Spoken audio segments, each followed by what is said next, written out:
घर की तुलसी के पास बैठा एक गरीब आदमी हर दिन भगवान से बस एक ही प्रार्थना करता था। हे प्रभु, बस इतना धन दे दो कि परिवार की परेशानियां खत्म हो जाएं।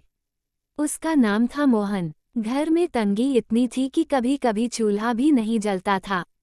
कर्ज बढ़ता जा रहा था, रिश्तेदार ताने मारते थे और किस्मत जैसे उससे रूठ चुकी थी। एक शनिवार की रात, जब पूरा गांव सो चुका था, तभी एक बूढ़े साधु उसके दरवाजे पर आए।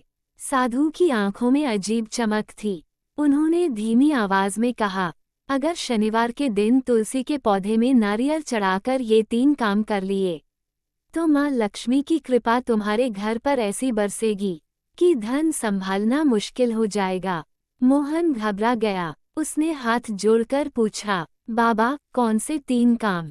साधु मुस्कुराए और बोले, पहला काम, शनिवार सुबह स्नान करके साफ कपड़े पहनना, फिर तुलसी के पौधे के पास दीपक जलाना।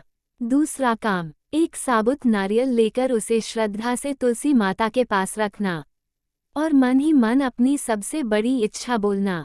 तीसरा और सबसे जरूरी काम, उस दिन किसी गरीब या भूखे इंसान को भोजन कराना, क्योंकि बिना दान के कोई पूजा पूरी नहीं मानी जाती। इतना कहकर साधु अचानक गायब हो गए। अगले शनिवार मोहन ने ठीक वैसा ही किया। पूरे विश्वास के साथ तुलसी माता के पास नारियल रखा, दीपक जलाया और एक भूखे बुजुर्ग को खाना खिलाया। कहानी कहती है, उसके कुछ ही दिनों बाद मोहन को ऐसा काम मिला जिसकी उसने कभी कल्पना भी नहीं की थी।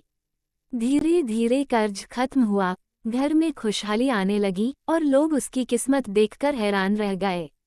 तब से गांव में लोग कहते हैं, शनिवार को सच्चे मन से किया गया छोटा सा उपाय भी इंसान की किस्मत बदल सकता है। लेकिन याद रखना, असली चमत्कार सिर्फ नारियल या पूजा में नहीं, बल्कि विश्वास, मेहनत और अच्छे कर्मों में छिपा होता है।